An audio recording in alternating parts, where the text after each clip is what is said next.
मित्रांनो, ठरलं तर मग या मालिकेच्या लेटेस्ट एपिसोडमध्ये असं दाखवणार आहेत की इकडे अर्जुनने साक्षीला विटनेस बॉक्समध्ये उभं केलेलं असतं आणि तो तिला विचारत असतो, मिस साक्षी, मी तुम्हाला 4 ऑप्शन दिलेले आहे, तुमच्यासाठी हे आणखीन सोपं करून ठेवलं आहे, त्यातला तुम्हाला फक्त एक ऑप्शन निवडायचा आहे. मिस साक्षी, बोला पटकन काहीतरी, असं म्हणून तो तिच्या अंगावर ओरडत असतो. त्यावर वकील त्या अर्जुनवर ऑब्जेक्शन घेते आणि ते ऑब्जेक्शन युअर ऑनर कॅन्सल करतात आणि तिला शांत बसवतात. त्यानंतर तो साक्षीला विचारतो, ज्या दिवशी खून झाला त्या दिवशी नेमकं तुम्ही कुठे होतात तेच तुम्हाला सांगायचं आहे.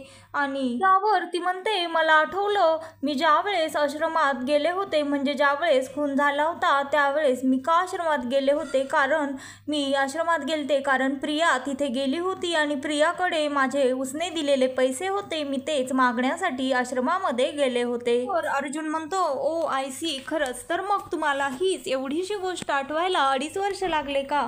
तर मग तुम्हाला पैसे मिळाले का?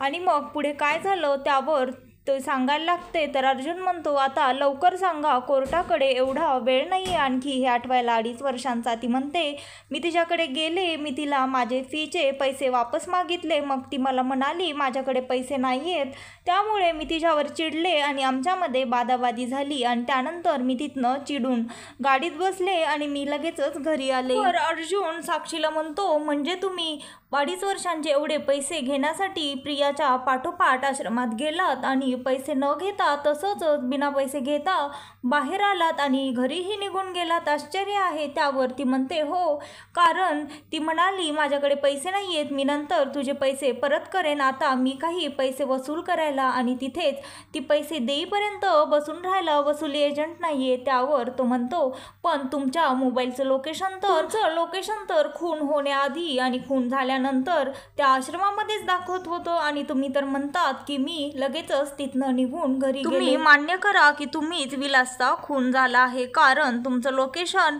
तिथे होतं हे मी कोर्टामध्ये प्रूव्ह केलेलं आहे, असा तो तिला प्रश्न विचारत असतो आणि गोंधळात टाकत असतो. त्यावर तिला काही सुचत नसतं, ती वाटेल ते तोंडाला येईल ते उत्तरं देत असते आणि ही केस आणखीनच दामिनीसाठी कॉम्प्लिकेटेड बनवत असते. त्यावर इकडे प्रियाचे वकील बाबा तिला म्हणतात, तू मला सांगितलं नाहीस की ही त्यावेळेस तिथे होती. त्यानंतर ती म्हणली, मी हे सांगण्याचं राहून गेलं. आणि अर्जुन तिला म्हणतो, कोर्टाकडे एवढा वेळ नाही आहे तुमच्या उत्तरांची वाट बघायला, तुम्ही पटापट बोला. तर ती म्हणते, हे मला मान्य नाही, म्हणजे मी तिथे खून होण्याच्या त्या टायमिंगला तिथे हजर होते हे मला मुळीच मान्य नाही आणि मी खूनही केलेला नाही. त्यानंतर तो म्हणतो, मग तुम्ही हे कसं प्रूव्ह करणार आहात ते तरी सांगा, तुम्ही इकडे तिकडे बघू नका, मी तुम्हाला प्रश्न विचारत आहे, माझ्याकडे बघून उत्तरे द्या, असं म्हणून तो तिला हॅमर करत असतो. त्यावर ती म्हणते, त्यावेळेस मी तिथे नव्हते कारण आमची दोघींची बाचाबाची झाली आणि त्यामध्येच माझी पर्स तिथेच राहिली, खाली पडली आणि त्यानंतर मी तशीच गाडीत बसले. त्यानंतर थोडं पुढं आल्यास मला आठवलं की माझा मोबाईल आणि माझा फोन तिथंच विसरला आहे, कदाचित त्यामुळे तुम्हाला ते लोकेशन भेटलं असेल, असं ती त्या अर्जुनला सांगत असते. आणि इकडे प्रिया मनाशीच म्हणते, ही साक्षी पॅनिक होऊन काय बरळत आहे, वाटेल ते उत्तरं देत आहे, खरंच ही खूप मूर्ख मुलगी आहे. त्यानंतर अर्जुन साक्षीला विचारतो, तुम्हाला असं म्हणायचं आहे ज्यावेळेस खून झाला होता त्यावेळेस तुम्ही तिथे हजर नव्हतात, फक्त तिथे तुमची पर्स आणि मोबाईल होता.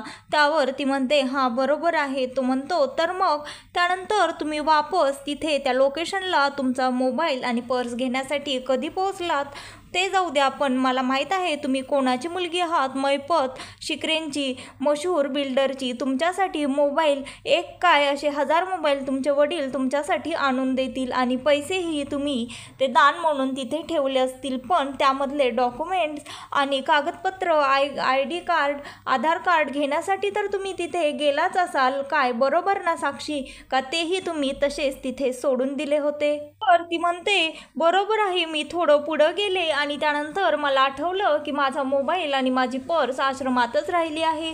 त्यानंतर मी डबल ती घेण्यासाठी आश्रमामध्ये गेले आणि त्यानंतर मग ती बोलायला लागते. तेवढ्यातच अर्जुन म्हणतो, आणि तुम्ही पाहिलं की इकडे विलास आणि मधुभाऊची झटापट चालू आहे आणि ते पाहून तुम्ही ती गन खेचण्याचा प्रयत्न केला आणि तुमच्या हातनं विलासचा खून झाला, बरोबर ना?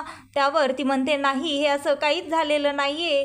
त्यानंतर इकडे घरी अशीम प्रतिमा त्यांना विचारत असतो, आत्या रिलॅक्स हो, काय झालं, तुम्हाला मोकळेपणाने सांगशील का, नक्की कोर्टात काय झालं होतं त्यामुळे तू एवढी डिस्टर्ब झाली आहेस. ओके, तुला सांगायचं नसेल तर सांगू नकोस, पण तू शांत हो, तुला काही होणार नाही, तू तुझ्या रूममध्ये जाऊन आराम करतेस का, असं सर्व तो इकडे प्रतिमा त्यांना बोलत असतो, त्यांना रिलॅक्स करण्याचा प्रयत्न करत असतो. इकडे अर्जुन साक्षीला विचारतो, त्यानंतर तुम्ही ज्या वेळेस तुमची पर्स आणि मोबाईल घेण्यासाठी आश्रमामध्ये गेलात त्यावेळेस तुम्ही नेमकं काय दृश्य पाहिलं ते सांगू शकाल का. त्यावर ती म्हणते हो, आणि ती सांगायला लागते, मी अगदी घाईघाईने आश्रमामध्ये गेले माझी पर्स आणि मोबाईल घेण्यासाठी. त्यावेळेस तिथलं सामान अस्ताव्यस्त पडलं होतं आणि मी पाहिलं तर तिथे जमिनीवर मधुभाऊ आणि विलास पडलेले होते. विलासच्या छातीतनं रक्त येत होतं. ते पाहून मी फारच घाबरले, मी पॅनिक झाले आणि तिथनं माझी पर्स माझं सामान घेऊन लगेचच गाडीमध्ये बसून घरी आले. मी तिथे बिलकुलही थांबले नाही.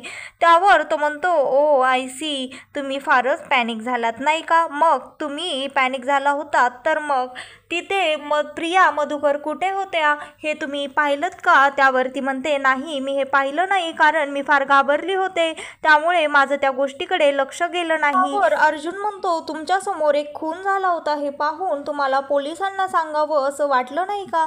त्यावर ती म्हणते, मी मगाशी सांगितल्याप्रमाणे मी पॅनिक झाले होते आणि आमच्यासारख्या सामान्य माणसांना पोलिसाकडे जाणं म्हणजे टेन्शन येतं, घाबरतात आम्ही. त्यानंतर म्हणतो, तुमच्यासारख्या सामान्य माणसांना मग आज इथे हे सर्व कोर्टात सांगावंसं का वाटलं. त्यावरती म्हणते, कारण तुम्हीच माझ्या फोनचं लोकेशन विचारलं होतं. तिला विचारतो, तुम्ही वात्सल्य आश्रमामध्ये प्रियाला सोडून आणखी कोणाला ओळखत होता का. त्यावरती म्हणते, नाही. त्यावर तो म्हणतो, मी तुम्हाला आणखी सोपं करून विचारतो, तुम्ही विलासला आधीपासून ओळखत होता का. त्यावरती म्हणते, नाही. त्यानंतर अर्जुन म्हणतो, ठीक आहे मिलॉर्ड, मला आता राजेंद्रला विटनेस बॉक्समध्ये बोलवण्याची परमिशन हवी आहे. त्यानंतर ते परमिशन देतात आणि साक्षीला तो तिच्या जागेवर जाऊन बसायला सांगतो आणि त्यानंतर तिथे राजेंद्र येतो. तर तो सांगतो, माझं नाव राजेंद्र, मी साक्षी एस कन्स्ट्रक्शनमध्ये काम करतो. त्यावर तो म्हणतो, म्हणजे तुम्ही मलपत शिकरे यांच्या कन्स्ट्रक्शनवर काम करतो. तर अर्जुन मिलॉर्डला सांगतो, ह्या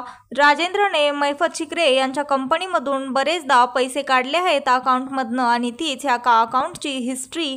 त्यानंतर तो साक्षीला विचारतो, तुम्ही ह्या राजेंद्रला ओळखता का. त्यावरती म्हणते, हो. आणि त्यानंतर तो एक क्लिप सर्वांना दाखवतो. व्हिडिओ सीसीटीव्ही फुटेज बँकेमधलं असतो. त्यानंतर ती दामिनी म्हणते, हे काय प्रूफ करू पाहत आहेत, मला कळत नाहीये मिलॉर्ड, कारण एखादा कोणीही एम्प्लॉई त्याच्या बॉससाठी बँकेमध्ये पैसे जाऊन काढू शकतो, मग ह्यात काय गैर आहे, हे काय प्रूव्ह करायला पाहत आहे. विड्रॉल करणं हा कधीपासनं गुन्हा व्हायला लागला. त्यावर अर्जुन म्हणतो, गुन्हा तर हा नाहीच आहे, मेन हे आहे की ज्या वेळेस ह्या राजेंद्रने टाकलेले सिरियल नंबर आणि जे मधुभाऊंकडे पैसे होते त्याचे सिरियल नंबर हे एकच आहेत. त्यावर तो म्हणतो, माझ्याकडे तसा प्रूफ आहे, कारण मधुभाऊंची फारच जुनी सवय आहे की आलेल्या पैशांचे सिरियल नंबर लिहून ठेवायचे. लॉर्ड, याचाच अर्थ असा की जी विलासकडे कॅश होती ती यांच्याच मैफत शिकरेच्या माणसानेच विलासकडे दिली होती, म्हणजेच राजेंद्रने. त्यावर ती दामिनी म्हणते, याचा काय पुरावा आहे, कारण कोर्टामध्ये पुरावे चालतात, फालतू बडबड नाही. त्यावर तो म्हणतो, पुरावा आहे ना.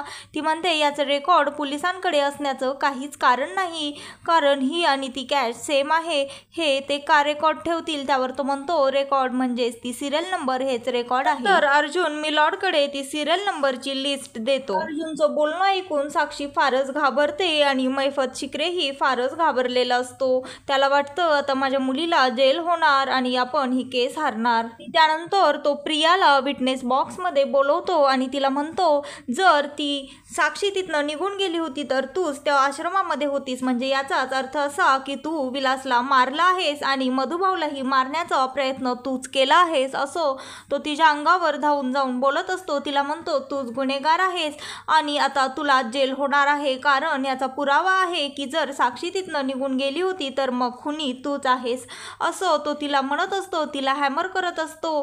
ती रडत असते आणि ती फार गोंधळलेली घाबरलेली असते आणि ती पॅनिक होऊन काय काय ते सर्व सांगून टाकते. ती सांगते की मिलॉर्ड, मी खरं सांगत आहे, माझ्यावर विश्वास ठेवा, मी तिथे नव्हतीच आणि मी स्वतःच्या डोळ्यांनी बघितलं आहे. विलासची आणि मधुभाऊची बाजाबाजी चालत असताना ह्या साक्षी मध्ये आली आणि तिच्याकडनंच त्या विलासला गोळी लागली याची मी साक्ष आहे. हा मी खून केलेला नाही असं म्हणून ती स्वतःच्या बहिणीच्या विरोधात साक्ष देते आणि त्यानंतर रडायला लागते, पॅनिक होते, पण तिला समजत नाही. त्यावर अर्जुन म्हणतो, मिलॉर्ड बघा, मी हेच प्रूव्ह करण्याचा प्रयत्न करत होतो.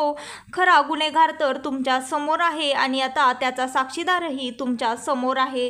त्यामुळे मी तुमच्याकडे एवढीच विनंती करतो की साक्षी शिखरेला होता होईल तेवढी जास्तीत जास्त सजा मिळावी, कारण तिने एका माणसाचा बिना गुन्हेगार असलेल्या माणसाचा खून केला आहे आणि स्वतःचा गुन्हा न मान्य करता तिने कोर्टाचा वेळ वाया घातला आहे. ही तिच्या केसमध्ये ह्याचीही शिक्षा वाढून भेटावी. त्यानंतर हे ऐकताच इकडे मैफतला फार राग येतो आणि त्यानंतर केस हरते याचाही तिला फार राग येतो. तर मित्रांनो, ठरलं तर मग या मालिकेचे नवनवीन लेटेस्ट एपिसोड पाहण्यासाठी चॅनलला सबस्क्राईब करा.